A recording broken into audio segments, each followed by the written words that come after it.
teachers, and honorable guests. My name is Pooja Bin. I am a student of class 8 at the Islamia Madrasa. It is located on the east side of Gujarat. Today, I want to share with you why I am proud of my madrasa. In our madrasa, we learn the Holy Quran, Hadith, Islamic knowledge, and modern education.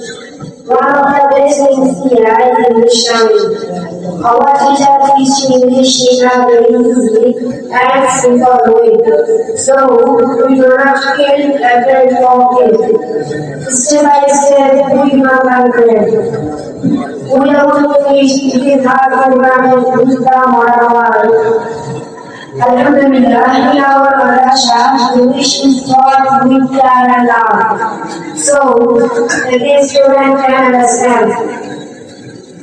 The Mujana Islamia Madrasa is not only a place of learning, but also a place of discipline, peace, and good manners.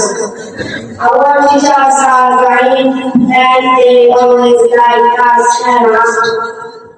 I invite all my friends, brothers, and sisters to come study here.